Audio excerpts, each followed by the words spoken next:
নমস্কার বন্ধুরা, আবার একবার আপনাদের সঙ্গে আমি অসীম চক্রবর্তী। আজ মানব জীবনের করতলে শিরোরেখা বা মাতৃরেখা। হাতের মধ্যে শিরোরেখার স্থান সর্বোচ্চ। হাতের শিরোরেখা মস্তিষ্কের কর্মকুশলতার পরিচয় দেয়। এই রেখা আমাদের মানসিকতার দর্পণ, আমাদের যুক্তির ও শিক্ষার পরিচায়ক। শিরোরেখা একমাত্র রেখা যা নিজস্বভাবে কাজ করতে পারে। উত্তম সুগঠিত শিরোরেখা আমাদের হাতের অন্যান্য দোষ ও অসংলগ্নতা নিরাময়ে সহায়ক। হাতের মধ্যস্থলে অবস্থিত হয়ে শিরোরেখা দুটি স্তরে আমাদের হাতকে ভাগ করেছে। উপরিভাগ হলো মানসিক, নৈতিক ও আধ্যাত্মিক ভাবের কারক ও নিচের ভাগ বাস্তব, দৈহিক ও জড় ভাবের কারক। চিত্রে 1 নম্বর দেখুন, শিরোরেখাতে জপ চিহ্ন থাকলে বা ক্ষুদ্র ক্ষুদ্র রেখার দ্বারা শিরোরেখা কর্তিত হলে মানসিক ভারসাম্যের অভাব দেখা দেয়। এমতো অবস্থায় যদি শিরোরেখা চন্দ্রের ক্ষেত্রের দিকে ঢলে পড়ে তবে জাতক জাতিকার আত্মহত্যা করার প্রবণতা বা সম্ভাবনা থাকে। 2 নম্বর চিত্রে দেখুন, শিরোরেখা সাধারণত বৃহস্পতি ও আয়ুরেখার মধ্য থেকে উঠে উচ্চ মঙ্গলের ক্ষেত্রে বা বৃহৎ ত্রিভুজের বা চন্দ্রের ক্ষেত্রে গিয়ে শেষ হয়।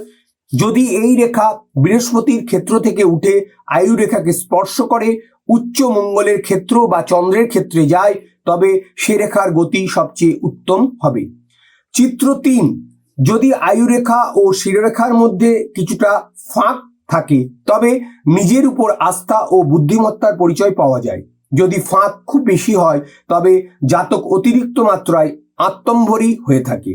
এরা বিবেচনা না করে যে কোনো কাজে ঝাঁপিয়ে পড়তে পারে। চিত্র 4, যদি আয়ুরেখা থেকে শুরু হয়ে বেশ কিছু দূর পর্যন্ত যুক্ত অবস্থায় থাকে তবে জাতক অতিরিক্ত মাত্রায় সতর্ক ও লাজুক প্রকৃতির হয়। যে কোনো ব্যাপারে এরা এত বেশি সতর্কতা অবলম্বন করার চেষ্টা করে যে তার ফলে অনেক সময় সুযোগ হাতছাড়া হয়ে যায়। চিত্র 5, নিচস্থ মঙ্গল বা রাহুর ক্ষেত্র থেকে উঠলে চিন্তিত মন, অস্থিরতা এবং কিছুটা ঝগড়াটে স্বভাবের হয়ে তোলে জাতক জাতিকাকে। শিরোরেখা থেকে কোনো রেখা নিচস্থ মঙ্গল বা রাহুর ক্ষেত্রে গেলে একই ফল নির্দেশ করে।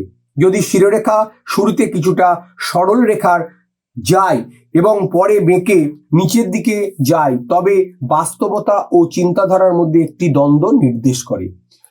6 নম্বর চিত্রে দেখুন, যখন সমস্ত রেখা চন্দ্রের দিকে ঢলে পড়ে তখন চিন্তার কাজ বেশি হয় হাতের প্রকৃতি অনুযায়ী, যেমন সাহিত্য, অঙ্কন অথবা বিজ্ঞান ভিত্তিক কাজে জাতক জাতিকা লিপ্ত হতে পারে। যদি খুব বেশি ঢলে পড়ে তবে অতিরিক্ত অনুভূতি সম্পন্ন হয়, আশীর্বাদ, গবেষণা, সুলভ মন ইত্যাদি নির্দেশ করে। বন্ধুগণ, আজ এই পর্যন্ত। আবার দেখা হবে পরের এপিসোডে। বিশদে 9153306727 নম্বরে যোগাযোগ করুন। ধন্যবাদ।